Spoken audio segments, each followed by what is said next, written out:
Keep your radio dial right here. You're locked into the hottest news station on the planet. Hot 702.5 in FM sound. Blazing today's hip hop, R&B, and pop music. Keeping your radio on fire. Bringing you the hottest, realest, riskiest talk shows live 24/7 on hot7025fm.com. Hey y'all, it's your girl Cheryl Underwood, and you're tuned into the hottest news station on the planet, Hot 702.5. This is stupid. What's happening, guys? How are you? You are live with us here on Let's Talk Love. It is me, your girl, Miss Love Doctor, and we got my co-host, Beauty on the Beat. What's going on? Thank you so much for tuning in to Let's Talk Love. This is where love meets beauty, and we're here on the hottest station on the planet, Hot 702.5. Thank y'all for tuning in. What's the deal, friend? You know the deal. She know the deal. I've been getting in her first house ever, so I am like super, and on Black History Month, okay? First day on Black History Month. Day, okay? I'm so excited. Express your excitement. I'm so excited, y'all. Well, that's good. So, congratulations. Yes. It comes with stress, but it's a blessing, okay? It comes with stress, but it's a blessing. I think it's a lot of blessings that are going to be surfacing because I just feel like that, right? Like, I don't know. I mean, it's not like, ooh, I know something, but I just feel like there's going to be a lot of blessings and a lot of, It is. I wrote it down and literally the next day found the house on Zillow. Boom, went in there. I was a little scared. I thought I was going to get scammed, but I was like, let me not put that in there. Please don't put that in the universe. Because they is getting us out here. So, and I'm just blessed to get the keys and be ready to move in. Well, high five. Boom. That's what's up. So, yes, manifestation is real. Writing your shit down on paper. Be intentional. Being intentional is something different. Because the stuff that I'm being intentional about, I'm just looking like, wow, like, either whether it's working out or it's not working out, but either way it go, I kind of still can see, can feel, you know what I'm saying? Like it's some blessings in this storm. Because I feel like it's been storming, but there's blessings in the storm. But we are going to get into this show. Make sure that you guys comment, love, share. Please, you could call in. No, don't call in. But we would love to hear from you either way. Just write in the comments. But share it is so people, can hear what we be talking about over here. Because it's a safe space. Honesty is the policy. Yeah. No judgment. And you got to be respectful and classy, period, point blank, because we don't have time for no disrespect or negative. So if you got something negative to say, keep it to yourself. Keep it to yourself. But let's get into this good old conversation. So first and foremost, happy Black History Month to everyone. We black, I'm black, you black. I feel like I'm just African that was born here. I don't know if I'm necessarily black because black is a color. That's true. And they named us black because they couldn't think of nothing else. And people call me like, I have a whole family that calls me Black Tasha. Not because I'm dark skinned, but because there's a baby that was in the family and there's two Tashas. So she used to say, not white Tasha, Black Tasha. But that lets you know right then and there how society has already taught this baby that the color. But she used to be like, no, Black Tasha. So they just literally for years been calling me Black Tasha. And she's still white Tasha. She just light skinned. But so this 1 month that they gave us for history, I was like, I don't really know how they gave us 1 month when we are history. We are the history. The culture, bro. We made history. We are history. But since it's the first day of Black History Month, it's only befitting that we talk about the amazing things that people who look like me and you are so dope for. Boom. Right? So African American culture. I know for several facts that we cannot even tap into culture in this 55-minute show. But I just want to say that we as a people are so freaking dope. We are. Amazing. Like crazy. Creative, ingenuitive, like I love my people. Like I do. Like some of the stuff that people be like, oh my God, that's so ghetto. Like I could see the silver lining in it. Like it's black. Like it's just so look at it as like seasoning, right? We like to season everything. So the way that we talk, the way that we dress, the way that we look, we are seasoned type of. It's not just we not basic, we not regular. We just it is nothing wrong with we are the seasoning. Otherwise it's bland, right? But I could just say this so like as if nobody even told you today how dope you are, like as a human. I'm gonna give a shout out to the humans because I don't want y'all to be having an attitude about stuff. But we talking about Africans and Americans that's in America. Okay. We got into it at the barbershop because I was like, I'm African. It's like, your motherfucking ass ain't African. First of all, I said, all y'all Africans up in here. He was not trying to hear that, but that was funny. It was funny. No, I just seen this video and the little girl was like, I am amazing. I am strong. I'm a strong black woman. Okay. It was a little white girl that said. That's why I said she know the value in us. She like, you're not gonna tell me. Somebody is teaching her that. I was like, somebody is teaching her that. But I really do sit back and think about like how dope we are. Like we really could take we can make something out of nothing and make it sexy or make it cultural or make it classy. You know what I'm saying? First and foremost, they was feeding us fucking scraps. And now that shit is like, so you go to the soul food place, who in there? Hello. We just gonna move on past that. But if you do see them more in there than you see yourself, that means that food is nasty. It's a sign. It's a sign. I just know for one fact that like when we went to the Super Bowl cruise in LA, I'm kind of like jealous I ain't going on the Super Bowl. I've been jealous about travel, period. But whatever. We don't talk about that later.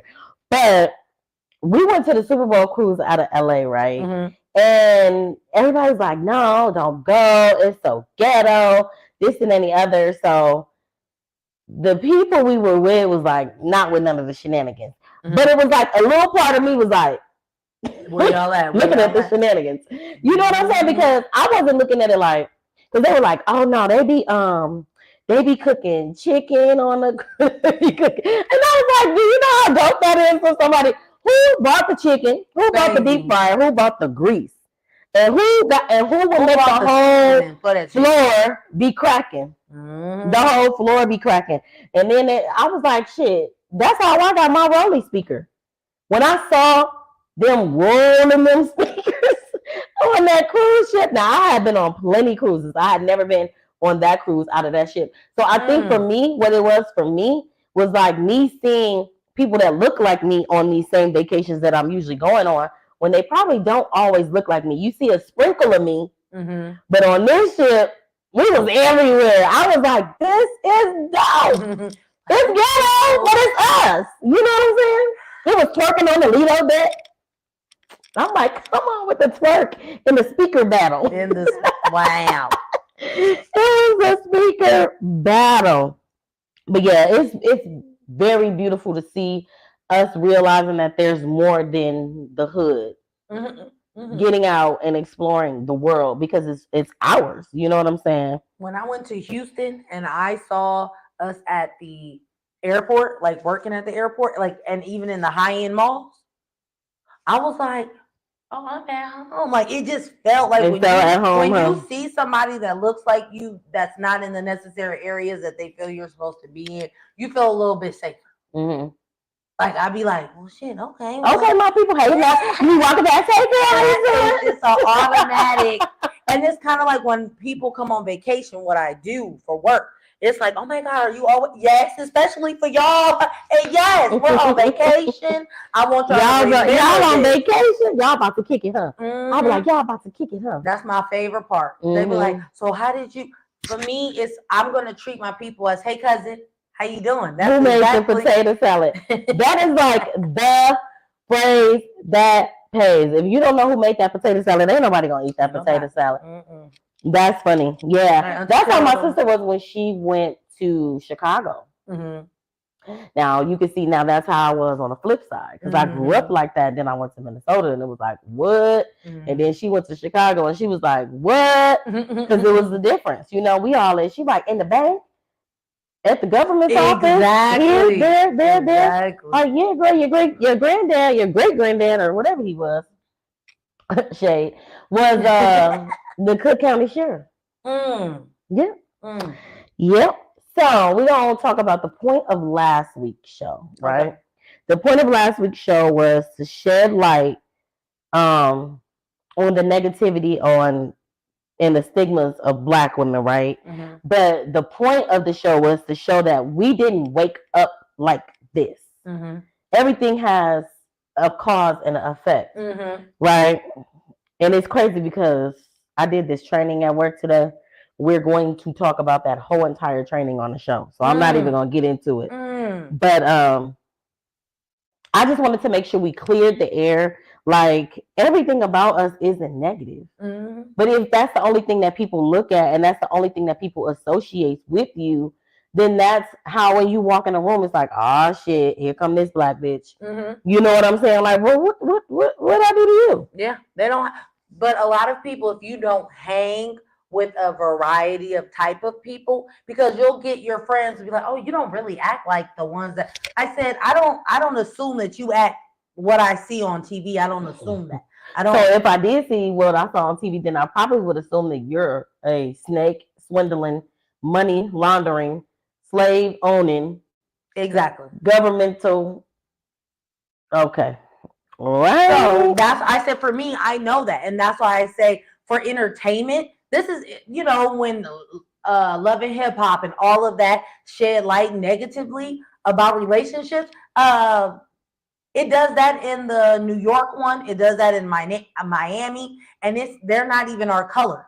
But the way that they project it, I'm not going to say like, okay, well, all housewives are bougie, stuck up, argumentative. Like, these are things that I'm not going to assume because I hang with, oh, well, you don't really act like what I saw. I thought you were going to be. Like, that to me is not a fucking compliment. It's not a compliment. You're telling me that I don't act like Blacks. Well, do you hang with them? Do you actually have like a multiple friends that you've been around? Because you would know that that's just TV. It's just that one.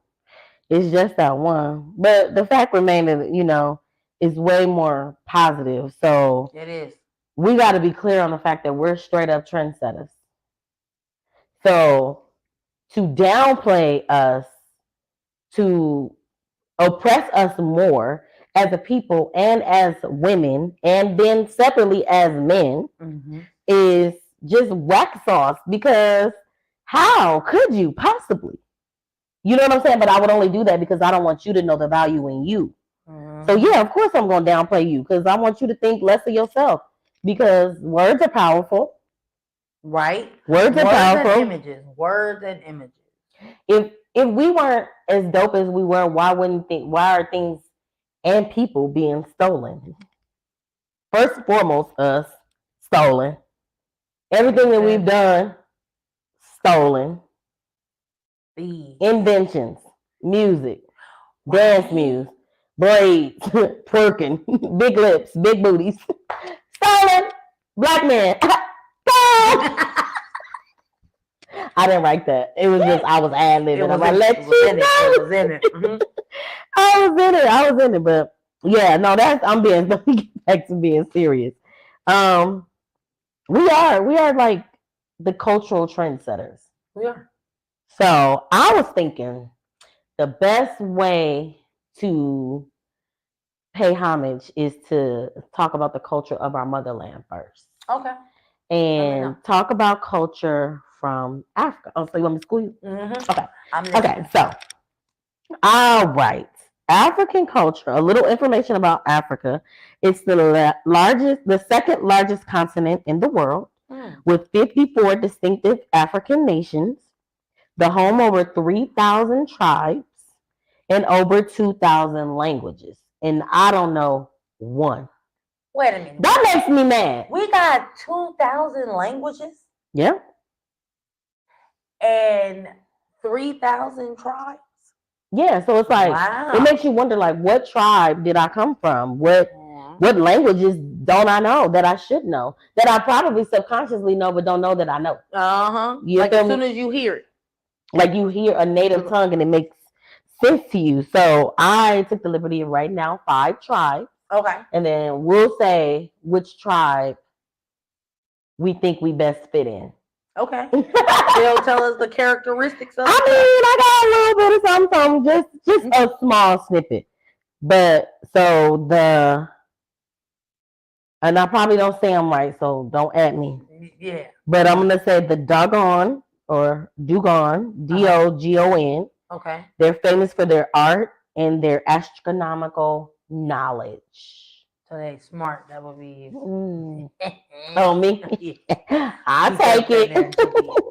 It's a compliment. I'm not smart. I'm just saying. I'll take it. She want to learn everything that she can. Okay. Education is powerful. The more you know, then you know. The less they can tell. Or if you know more, right? Something like that. Ashanti of Ghana. Ashanti, okay. Ashanti. Their religion involves the supernatural and spiritual with ancestors with very important in family life. I like the word Ashanti. I could be part of that. I could be part of it. And then you have the Maasai, Maasai, just in case I'm not saying it right. The tribe still tends to their cattle with a mix of milk and cow's blood in their central diet. Yeah, I don't want that. Ain't gonna be you know with the, I'm not dipping the blood with the love. No, that ain't gonna be me. They say they still tend to their cattle with a mix of blood and a mix of milk and cow's blood in their diet.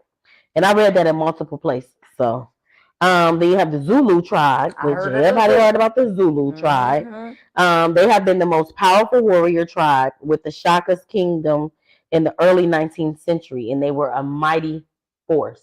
So like me and Harriet Tubman, we came from there. But I was told by a friend, I actually call her my sister, but she's from Africa.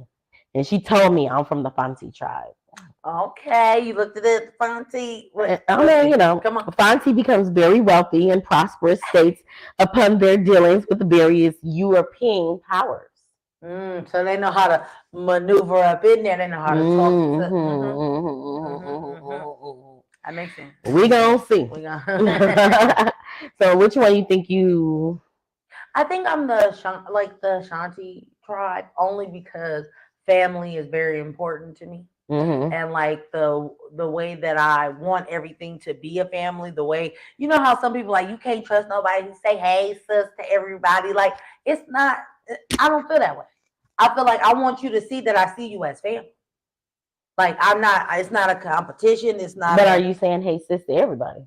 I don't say it to everybody, but I do got a lot of motherfucking sisters out here in the world. You got a lot? Not a lot, but for me. Where my sister at? You on here? She says she got a lot of sisters. She about to start a whole ass. Not a domestic. That's a cis-mestic. I'm just saying, like, I feel that you can choose your family. You can choose who show up for you. You can choose how you want that to be. And if they do, I consider you family. If you've helped me, you family. That's just how.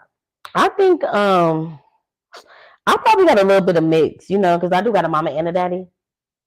So maybe I got some mixture, because I do think about the Ashanti of Ghana, because the spiritualness with the ancestors, like I really believe in that, and family is very important to me. And of course, I feel like it's a little Zulu in there. And I feel like the Zulu want to come out. The Zulu like knock out, boom, boom. Wasn't that on Serafina? Was that the Zulu tribe? I didn't watch Serafina. You never watched Serafina? I don't even know what that is. It's an Oh my God, y'all, Shannon watch Seraphina. See, just because I ain't never really watched Harlem Nights, you gonna have to watch Seraphina. But you haven't watched Harlem Nights. I said I haven't really watched the whole I gave it the homework like 3 years ago. Beat I it. watched the I'll find something else. Seraphina though. What is it about?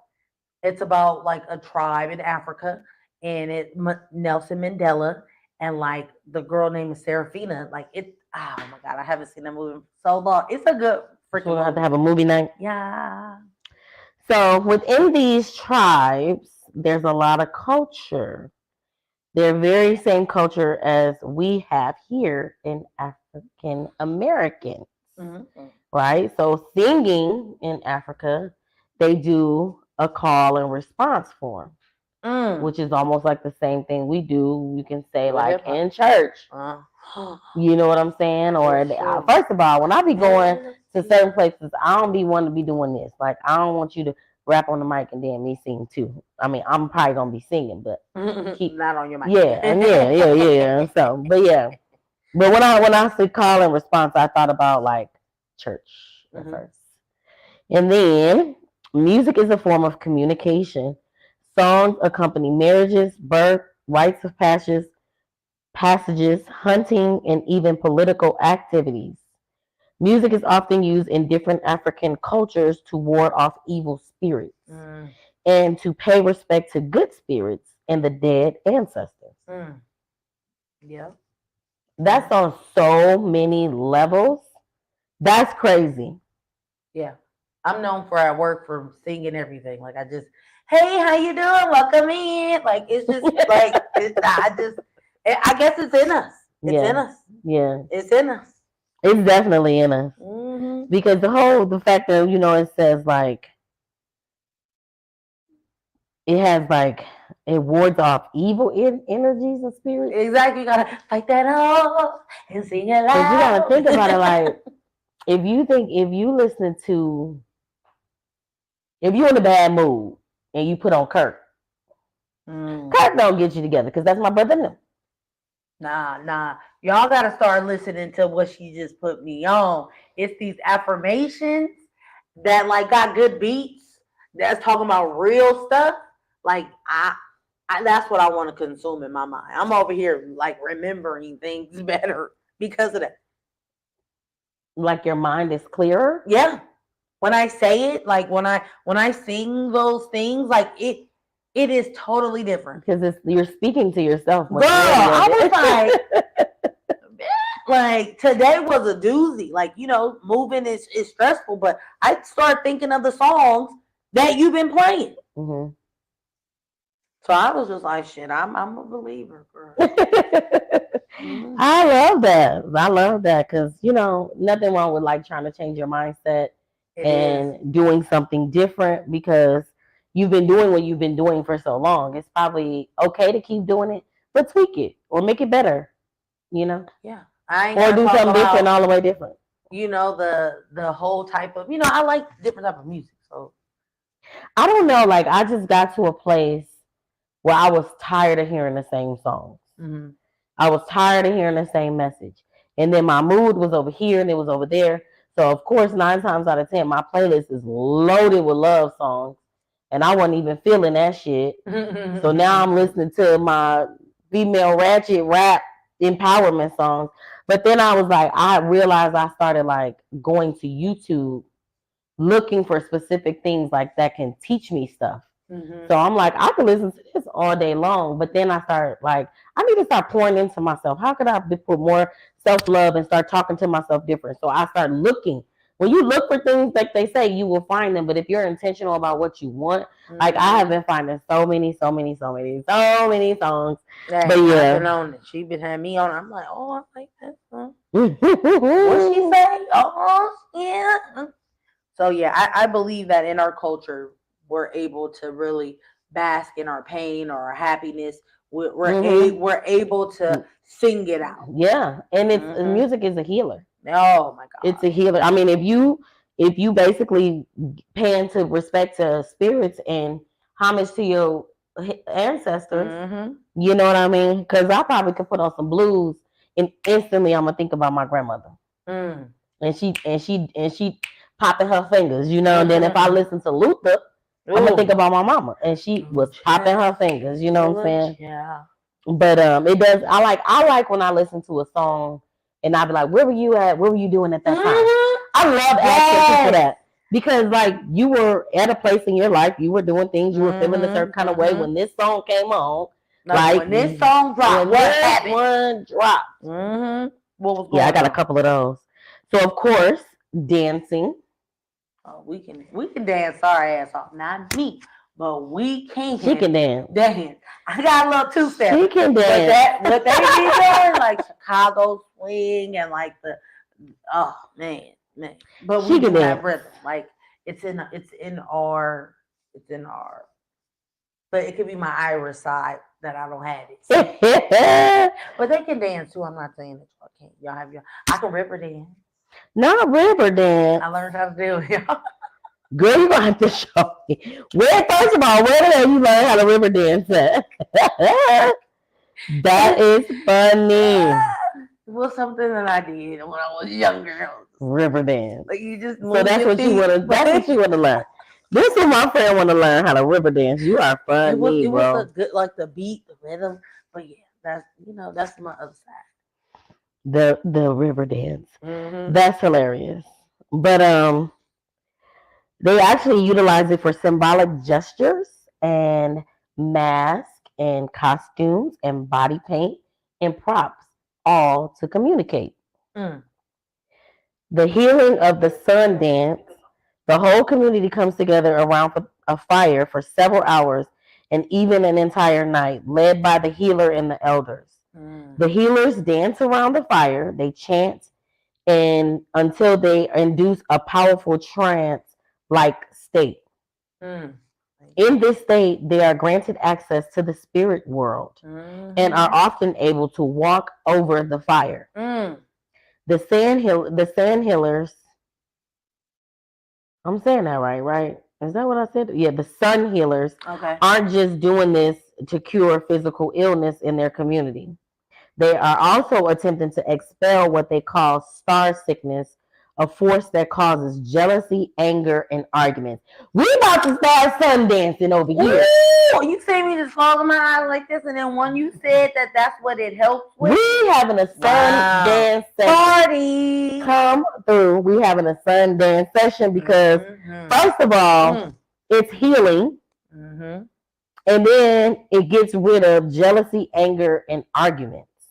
Like, that's so dope. Yep, let's dance it off. How many of y'all in the comment? How many of y'all have heard of a sun dance? How many of y'all in y'all's culture has seen a sun dance? Your grandma's grandma and them did a sun dance to heal us as a community. Like, I'm pretty sure they got lost somewhere in them history books. I ain't never heard of a sun dance. We're going to figure it out. I'm going to YouTube that thing. If anybody YouTube it, send it to me. Send it to us.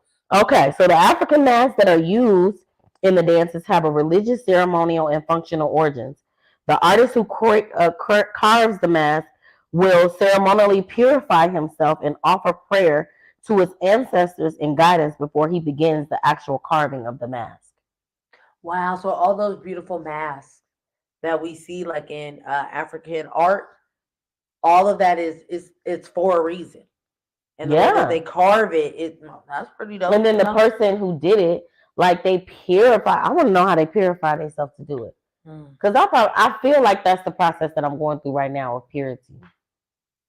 It's weird, but we'll see what happens when I come out. But yeah, pray into the ancestors for guidance.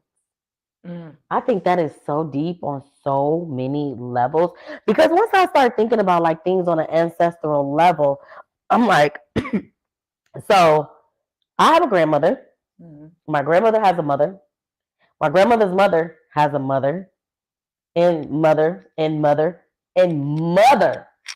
Like hundreds of years of mothers to my grandmother's grandmother that probably has been having my back the entire time. So limited, yeah. My dad's mom and his mom. And her, you get what I'm saying? I was like, wow, like if you really think about it, like we probably are so protected because for one, they already knew the road ahead. Probably didn't foresee it being like this. However, they knew the road ahead was going to be super difficult. Super difficult. Yeah. So the Zulu people were well known for their intricate beadwork. The color of each bead carries a specific meaning. The beads have been used to carry messages known as the UCU, a Zulu term loosely translated as a love letter. Also, like each bead represented. So UCU is how it's spelled. So if anybody wants to send me a USU, I'll gladly take it because I like love letters. But people text now, so we can send that. So the one that I fell in love with the most, y'all should know what it is. How much you want to guess? Okay. The tribe. That's what you. We're talking about just the culture of these tribes. The one I think the no. Let's start with an F. You said the no. What do you think the next thing is? Is my favorite. We talked about beatings from the Zulu. We talked about singing. We talked about dancing. We talked about masks. But you know, I had to pull one culture out. I had to. Weddings. Oh, so I was like, yes, that makes sense. I fell in love with this. I'm like, oh my God. I'm going to put some little African culture in my weddings. I'm about to update my form. Okay. So the wedding ceremony of the Ndebele people, and I know I'm not saying that right, but Ndebele. Okay. So Ndebele? Ndebele? Ndebele. I want somebody to really tell me how to say it. And I was trying to listen to people talking to me that I didn't want to talk to. But whatever. So there's literally 3 stages to this wedding. Okay. And sometimes it actually can take a few years. And there's one particular part in this wedding that stood out to me the most. And we have to bring it to America. We have to bring it to America, right? So first stage is called the lobola. And that's for the bride. That's when the husband pays her family in livestock and money installments. They send a letter. The groom sends a letter to the bride's family requesting a date for the lobola for negotiation. So they can say, this is what we want. This is not what we want. This is what we got. Blah, blah, blah, blah, blah. Because we want your wife. We want your daughter because they know the power of a woman. They still respect and understand the universe that lives within us, right?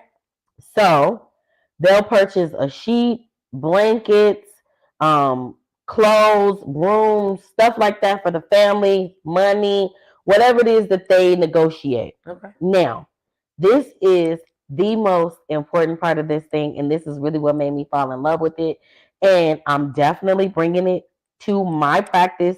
Keys Royalty House of Love will be implementing the fact that you have to go, the bride, for 2 weeks, surrounding yourself with wise women.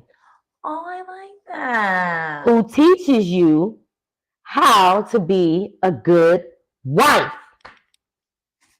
Amen. Get out of here, right? Amen. How many times have I said, who teaches her how to be a wife? Who teaches her how to be a husband? We come into these relationships and we're like, well, you're supposed to be a good wife. Yeah. How? Yeah.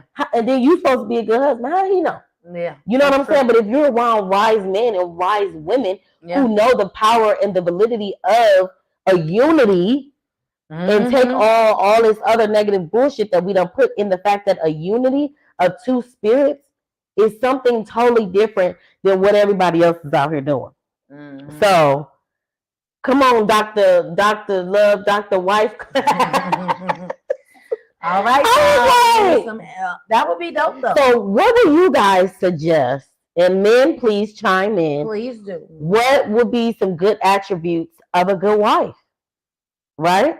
I've been looking into it. Don't worry about it. Don't even worry about it, sweetheart. I've been looking into it, but I think that is so dope. But like you have to be do that, though? You have to be completely, if they want to, if you want to be a good wife or if you want to be a good husband, Absolutely. No, People do I'm what they want saying to you do. should add this to the Keys House of Love. Who we gonna put in there to get the wives training? I think that's dope. I thought I just said that like 2 seconds ago. You just said that you were going to. You asked. I'm implementing that to Keys Woolsey House of Love. I'm adding it to my form. Okay. I said all of that. I But I agree with you because I'm saying, like, at the end of the day, like, I'm not going to say for 100% that I know how to be this perfect wife, right? But I'm going to say that I'm working on it because I want to be good for me. So if I'm good for me and whoever wants to be a husband to me, then you don't have to be a wife. I can definitely open my heart to learn how to be a good wife for them. And I think that's the important part of it. That's probably the key that we need, at the House of Love. The key that we need is to understand the groom also. So we're going to have the grooms give us their information, and then the brides, we're going to take them. But I still think that we're going to find some wise men, because just because we figuring out how to be good wives don't mean you're not going to figure out how to be a good husband. Okay?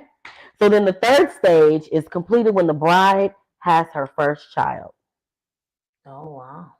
I love that it says that the wedding is considered successful as soon as she is put to bed. When I read that, I was like, you gotta, okay. Sleep. Are we out here putting people to bed? She waking up making tacos. Okay. I bet the neighbors know my name. Yeah. What do you think about all of that? That was a lot. I thought that, because at first I didn't know what we had, if that makes sense. So I see other cultures, like Indian cultures, it's a 3-day event. I know other cultures like the quinceañeras and stuff like that. I feel like I've never seen anything for us. And it's like, well, what is our traditions? What do we have? I've heard of like cotillions and stuff like that, but that's through like other things. Like you got to be in a society to be a part of those things. Yeah. So for me, it's like, what can? But that still separates everybody. So I feel like if you would open it up to little girls who are not in this so-called high society, it also teaches them etiquette. Yeah. It teaches them that they can be pretty, they can dress up, they should be courted, right? Man, because that's what's happening. They're courting them. Yes. The men come in and take them by the hand, and they do a dance and the waltz. We should throw our own debutante. Y'all gonna come? We're gonna start, but I'm saying, like, I want to have that, like the Sweet 16. That's the Americanized thing. It's not really us. It's not our culture. I want something that what we would have done as a rite of passage, as womanhood, as coming into manhood. I like traditions, just kind of like Asians. Like they have what they do in order to get married and different things like that. Like their culture is so centered on family and stuff like that. And we are centered on family. We just get away from it. It's being ripped to shreds. And I believe, that started with slavery we couldn't trust each other. It was but even so, like when I told you my African friend, she's like, so y'all don't have a big mama? And I was like, we used to. Yeah. And she's like, really? Like, so now seeing us as a people like this, she thinks that we're so far removed from there. And I was like, we're not that far removed. We're removed, but not all families are like that. Some families still have that core value and family and togetherness and loyalty and all that stuff. But as a people, like, you really can see it. Like, people don't get together for like family gatherings. So I went to bowling, and I was just watching the Samoan family, and it was like maybe like 30 of them. Yep. That's something that they constantly do. Like this is what we do. This is how we have fun. It's family with our time. family and their spouses and their spouses' family. Yep. Like, just because you have a spouse don't mean you have to separate your families. Bring the families together. That's an African culture, and I learned that from someone that's here. That basically that's what they're doing. So even if it's time to get a divorce in Africa, you can't just go file for a divorce. You have to have a meeting with both families because you married two families together. Yeah. So you have to have a meeting with both families and everybody has to agree. What? Yeah. Yes. Or otherwise you're kind of going against tradition. So what they basically are saying is that they help you fix it. Okay. You get what I'm saying? Yeah. If it's not something that's just end all be all, yeah, they'll help you fix it. So the person who told me this said that she didn't want to do that, and so now they look at her like Americanized. Okay. Because she was like, no, I don't want to deal with that. I'm not dealing with that, and that's a wrap. And I don't want to be in this marriage no more. So she kind of went against tradition, even though the family was like, yo, we need to meet. They met, but she still stood on her ground. So I was like, that is crazy. Did you? I heard. Well, one of my colleagues, her son had to go and be raised by the grandmother for like a year in Africa. Like I heard that. Like, have you heard of that?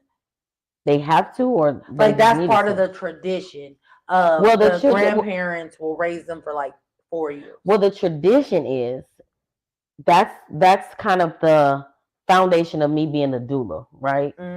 In tradition, when you have a baby, you're surrounded by women that help you. They come to the house, they cook for you, they help take care of the baby, they teach you things, they bind your stomach so that you're not protruding. Because if you don't tighten that muscle up, it's hard to get it to tighten back up. So that binding, they used to do binding. Well, I'm pretty sure they still do, but you always had like a village. It takes a village. You always had a village of women to come and help you with that baby so that you can heal. So that's really like, dang, I didn't even know that was kind of deep. I didn't realize, because that's really the foundation of my doula company, is that it does take a village. And if you have a woman who's had a child and she's all alone and she's by herself, that shit is unnormal. That shit is unhealthy. And that creates postpartum traumatic stress disorder. Period. I don't know if that's in the DSM-5, but I just made that up. All the words are in there, but I don't know if they're in there together. The DSM-5, like she said. Because, that's where them diagnoses is at, baby. So, yeah. That's cool. But because it does take a village. Like, I was thinking about, like, when we grew up, like, your mama could be at work, but there's somebody on the block that was always watching. Even though we thought like they was nosy, or like we had this lady named Miss Applewhite. Love Miss Applewhite, but Miss Applewhite had this window up at the top of her house that you couldn't even see her in, but you knew she was up there and she was watching. She was always watching. So yeah, but we're gonna cross it over a little bit and shed a little love to the Africans that are here in America and see how we kind of kept the trend going. Okay. The culture going, right? So what do you think are some African that live in America? I'm going to make me a shirt to say that today. I'm an African. I'm an African living in America. Some cultural things that we've influenced. That we've influenced? Or created. Whatever word you want to use. Definitely like music, far as like genres of music. So what we would say this would be like folk, it would go and move into gospel, because folk is always like, spiritual, different things like that. That was gospel. It turned into gospel. I feel like rock and roll, that was the blues, like the blues mixed with a little I understand what you're saying, yeah. In music, like I would start with fashion. We can start with fashion. So one thing that I read was this motherfucker said lashes. Lashes. It says, when I looked up African American fashion, it says anything unboring. That's where that sees anything but boring. Like we like hype. We not wearing khakis and a white t-shirt. But if we do wear khakis and a t-shirt, you look fine in it though. It'll have some chains. I've seen some nice. You'll have like some nice shoes. Like it's not just like any type of shoes. But I disagree because I feel like you and I can wear the same outfit. True. We're not gonna look the same in it. True. Right? So another culture can wear the same exact outfit as any last one of us. They're probably not going to look the same in it. You're right. Like Malibu. You get what I'm saying? So like I know people who wear Balenciagas. I think they're ugly as hell. But if I see them on someone else, they look ugly as hell. Yeah. But if I see them with a little pizzazz, like they make it, she put it together real nice. You know what I'm saying? Like you said, like it's just the shoes, but I'm a firm believer in like you could literally go to Kmart or you can go to the Goodwill and wear something, and people will swear up and down it's name brand. Yes, because it's not what you wear; it's who wears it. I don't think men can though. Like if they had on some Shaq shoes, I don't know if I would. But why would you get Shaq shoes if that's not something that you wanna? If that's your bag, that's your bag. But I feel like if you had on Shaq shoes and you had on some nice pants, you done orange your outfit, you got a nice shirt on, you got the fresh little haircut. If you didn't know nothing about Jordans, all you would have is like Shaq shoes. Because you got to think about it. Back in the day, I wasn't wearing name brand my whole life. So I don't know. I know that there's a difference. And we were white girls, okay? Which is, I guess, like kids. Oh, did y'all? Yeah. So you could use some, we call them white girls. And you get you some of them. And you get you some biker shorts. And you get you a little crop top. You got your whole little outfit. You know, little 80s bebop, 90s little whoop, we wore like the what are those, the boots that everybody wears, the combat boots. Like just think about it, like look how dope we look in dashiki, bro. With like I like the new head. Oh, it's not new, but you know, like the head wraps. Oh, I love to see how they do them. I gotta start wrapping my head up. But even like old days when we were able to like start to implement our own fashion here in America, they didn't dress mediocre. They dressed in like zoo suits and you know what I'm saying, and like the rolling 20s, and they had pearls and feathers and gloves and shit. Yeah, because we were classy. Not shut up, Tasha. So yeah, but we made the fashion very classy. Like my grandmother has so many pictures, and when I look at the pictures and how they had my mom them dressed and how they dressed, like they were always what you call sharp.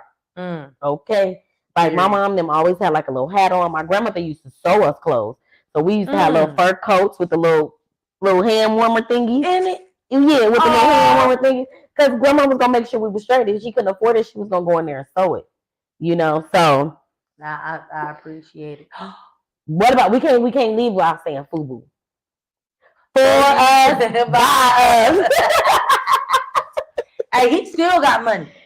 That man still got money. I follow him. He be emailing me like we friends, and I'll be listening to his email. I'll be reading his emails. Yeah, because he know I'm. That's the one that's on Shark Tank. Wow, my friend. I don't know what I signed up for. My friend know important people. I don't know him, but I signed up for something and he be emailing me. So, but yeah, dance and music is definitely.